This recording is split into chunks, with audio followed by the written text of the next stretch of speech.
Hello friends, a warm welcome to all of you in my YouTube channel Akhilesh education centre. This is Akhilesh Kumar. दोस्तों, आज हम लोग पढ़ने वाले हैं जो चैप्टर चल रहा है किरचॉफ का नियम तथा वैद्युत परिपथ में। अपना आज का टॉपिक ही है किरचॉफ का नियम, जिसमें हमें दो नियम पढ़ना है। जो प्रथम नियम है उसे हम बोलते हैं प्रथम नियम, या तो संधि का नियम बोला जाता है या फिर धारा संबंधी नियम कहा जाता है। आज हम लोग इसको पढ़ेंगे और दूसरा नियम भी पढ़ेंगे। चलिए पहला नियम हम लोग देखते हैं। शुरू करते हैं प्रथम नियम या धारा संबंधी नियम या संधि संबंधी नियम। इन तीन नामों से जाना जाता है। तो आपको कह दिया जाए कि किरचॉफ का पहला नियम लिखिए या फिर धारा संबंधी नियम लिखिए या संधि संबंधी नियम लिखिए, तो आप लोग क्या लिखेंगे और किस प्रकार लिखेंगे, चलिए उसको हम बताते हैं। कि यहाँ पर लिखेंगे किरचॉफ के प्रथम नियमानुसार, किरचॉफ के प्रथम नियमानुसार आप लोग लिख लीजिए, तो उसके बाद आपको समझाते हैं।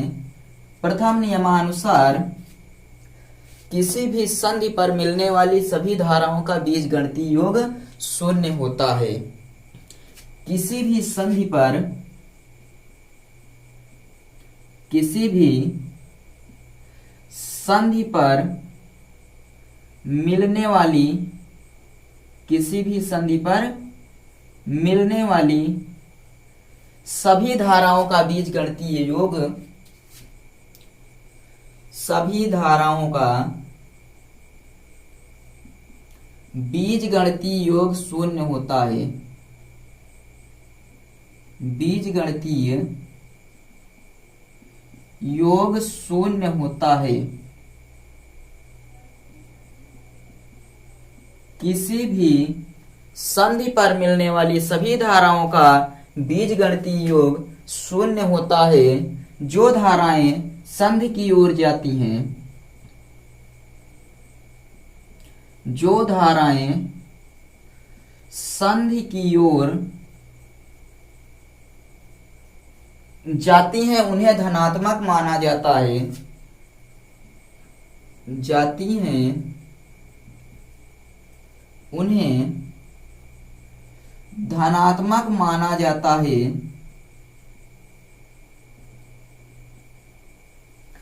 जो धाराएं संधि से बाहर की ओर, जो धाराएं संधि से बाहर की ओर जाती हैं उन्हें ऋणात्मक माना जाता है। उन्हें ऋणात्मक माना जाता है। यह है किरचॉफ का नियम। प्रथम नियम के अनुसार किसी भी संधि पर मिलने वाली सभी धाराओं का बीजगणितीय योग शून्य होता है।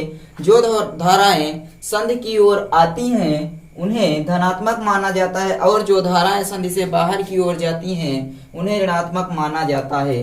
मान लीजिए ये एक बिंदु है जहां पर कई धाराएं, मतलब कि कई तरफ से धाराएं आ रही हैं और या फिर जा रही हैं।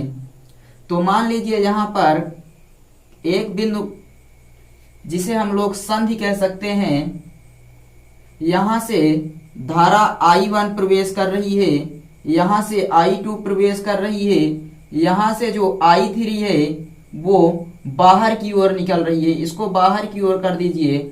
और यहाँ पर I5 I4 बाहर की ओर कर दीजिए और I5 अंदर की ओर जा रही है।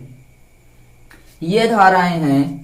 किसी भी संधि पर मिलने वाली सभी धाराओं का बीजगणितीय योग शून्य होता है। ये किरचॉफ के नियमानुसार है। तो चलिए हम लोग अब क्या करेंगे, यहाँ पर कह रहा है सभी धाराओं का कुल बीजगणितीय योग शून्य होता है।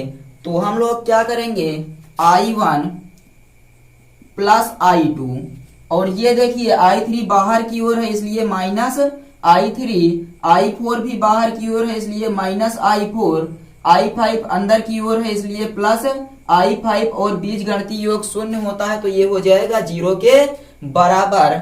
और उसके बाद हम लोग क्या करेंगे, यहाँ पर तो देखिए I1 plus I2 plus I5 बराबर I3 प्लस I4, ये हो गया।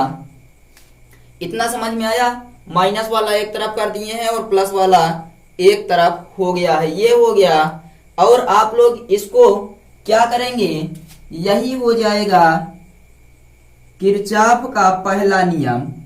और यदि आप लोग इसको एक प्रकार से और दर्शा सकते हैं, किस प्रकार से दर्शाएंगे, तो आप लोग लिखेंगे यहां पर सिग्मा, क्या लिखेंगे, सिग्मा। और उसके बाद I बराबर कहां से है, I बराबर 1 से लेकर जितनी भी धाराएं होती हैं, टोटल कितनी धाराएं, n धाराएं हैं अगर हमारे पास, मतलब कि संधि की तरफ आने वाली और संधि की से बाहर जाने वाली कुल धाराएं जो लिखी गई हैं वो n है। तो इसलिए हमने माना कि I बराबर n हो गया।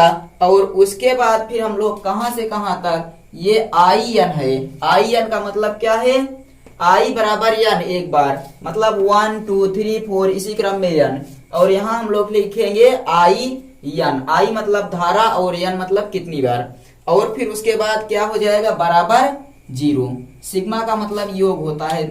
इसका भी मतलब वही हुआ कि ये जो लिखा गया I1 I2 I3 I5 इसी क्रम में IN बराबर 0, तो उसी का मान यहाँ पर बताया गया है कि I बराबर 1 से लेकर n तक, मतलब कि इसका योग 0 होता है। ये है पहला नियम। और ये जो प्रथम नियम है, किरचॉफ का पहला नियम आवेश संरक्षण के सिद्धांत पर कार्य करता है। किरचॉफ का पहला नियम आवेश संरक्षण के सिद्धांत पर कार्य करता है। लिखेंगे आप लोग किरचॉफ का पहला नियम आवेश संरक्षण के सिद्धांत पर, आवेश संरक्षण के सिद्धांत पर कार्य करता है। आवेश संरक्षण के सिद्धांत पर कार्य करता है या सिद्धांत पर आधारित नियम है। तो प्रथम नियम क्या कहता है कि किसी भी संधि पर मिलने वाली सभी धाराओं का बीजगणितीय योग शून्य होता है और अंदर की ओर आने वाली, संधि की ओर आने वाली धाराएं ऋणात्मक धनात्मक होती हैं और संधि से बाहर की ओर जाने वाली धाराएं ऋणात्मक होती हैं। इस प्रकार से हमने यहाँ पर ज्ञात किया कि जो सभी धाराओं का योग है वो हमेशा शून्य होता है। आप लोग इसको नोट कर लीजिए। तो हम चलते हैं अब अपने दूसरे नियम पर, जिसे बंद पास का नियम या फिर बोल्टता का नियम भी बोला जाता है। जल्दी से आप लोग इसका स्क्रीनशॉट लीजिए और फिर हम लोग चलते हैं दूसरे नियम पर। तो चलिए अब हम लोग देखते हैं द्वितीय नियम अथवा बंद पास का नियम अथवा बोल्टता का नियम। बोल देगा किरचॉफ का द्वितीय नियम बताइए, या फिर बंद पास का नियम बताइए, या फिर बोल्टता का नियम बताइए। तो आप लोग बताएंगे किसी बंद पास में बहने वाली धारा, किसी बंद पास में बहने वाली धारा तथा उसके संगत प्रतिरोध के गुणनफल का बीजगणितीय योग।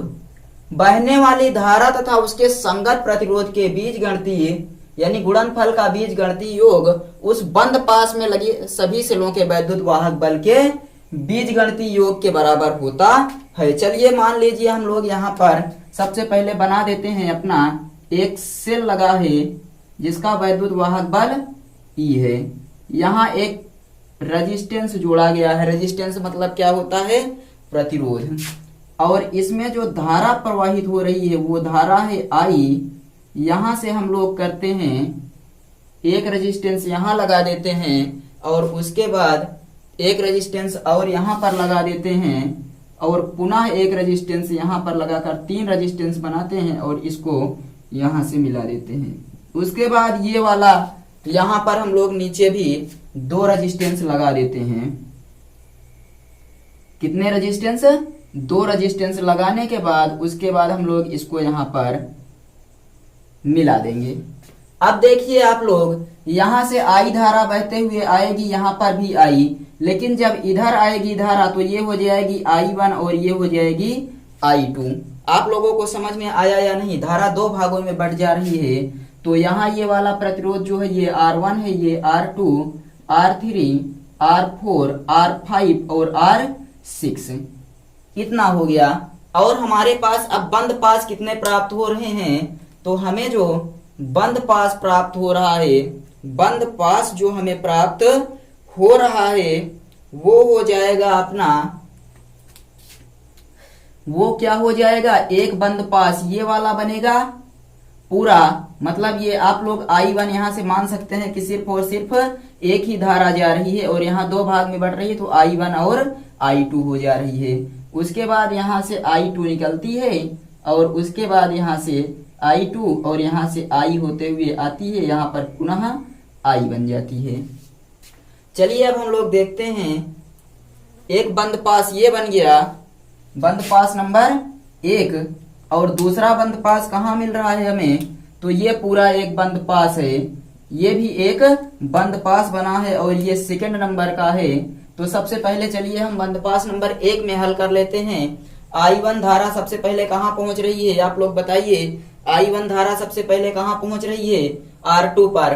तो कह रहा है बहने वाली धारा I1 और उसके संगत प्रतिरोध R2 का गुणनफल, और उसके बाद फिर प्लस ये हुआ बीज गणितीय योग कह रहा है, पुनः I1 धारा I3, I1 और उसके बाद प्रतिरोध 3, पुनः हो जाएगा प्लस I1 और ये क्या हो जाएगा R4, हो जाएगा या नहीं हो जाएगा, आप लोग बताइए। इतना हो जाएगा और उसके बाद ये वाली धारा इसमें जाकर मिल रही है, तो प्लस IR1 बराबर कितना वैद्युत वाहक बल, कितना सेल लगा है, तो सभी सेलों के वैद्युत वाहक बलों के योग के बराबर, तो एक ही सेल लगा है इसलिए एक ही वैद्युत वाहक बल प्राप्त हुआ। चलिए हम लोग आ जाते हैं बंद पास नंबर 2 में। I धारा यहाँ आती है और R5 से टकराती है, तो I2 R5 plus I2 R6। अब देखिए यहाँ क्या हो रहा है, ये धारा इधर से इधर की तरफ मिल जाएगी, लेकिन I1 इधर इसमें बह रही है, I1 बह रही है और R4 है। चूंकि हम लोग अब बंद पास से इधर की ओर आ रहे हैं इसलिए क्या लगाएंगे, माइनस I1 R4, इतना समझ में आया। उसके बाद पुनः हम लोग लिखेंगे I1 R3, पुनः लिखेंगे I1 R2। कितने बंद पास हैं, एक भी नहीं, इसलिए क्या हो जाएगी यहाँ पर वैल्यू 0। तो देखिए ध्यान से समझिए, I1 धारा पहले R2 से, I1 R3 से, I1 R4 से और ये IR1 से, और एक सेल लगा है इसलिए E हो जाएगा। यहाँ देखिए कोई सेल नहीं लगा इसलिए 0 हुआ, और I2 धारा R5 से, I2 R6 से, और उसके बाद ये इधर की तरफ हम लोग आ रहे हैं। देखिए इधर से होते हुए इधर आ रहे हैं, तो इधर कौन सी धारा बह रही है, I1, लेकिन हम लोग विपरीत दिशा में आ रहे हैं इसलिए क्या हो जाएगा, माइनस हो जाएगा। ये है द्वितीय नियम। और उसके बाद आप लोग लिख लीजिए कि जो किरचॉफ का द्वितीय नियम होता है ऊर्जा संरक्षण के सिद्धांत पर आधारित है, मतलब कि यह नियम ऊर्जा संरक्षण के सिद्धांत पर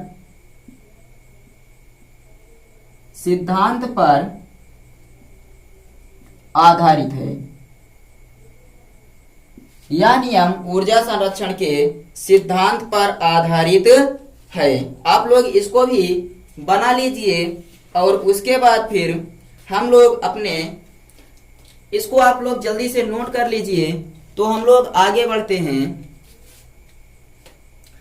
तो आई थिंक आप लोगों ने प्रथम नियम और द्वितीय नियम अच्छे से पढ़ लिया होगा और आप लोगों को अच्छे से समझ में आ भी गया होगा कि किरचॉफ का पहला नियम क्या है और दूसरा नियम क्या है। अब हम लोग क्या करेंगे, अब हम लोग यहाँ पर जो पढ़ने वाले हैं उसका नाम है व्हीटस्टोन सेतु। व्हीटस्टोन सेतु, तो आप लोग इसको नोट कर लीजिए। हम जल्दी से इसको मिटाकर उसके बाद आगे बढ़ते हैं, या फिर स्क्रीनशॉट ले लीजिए जल्दी से।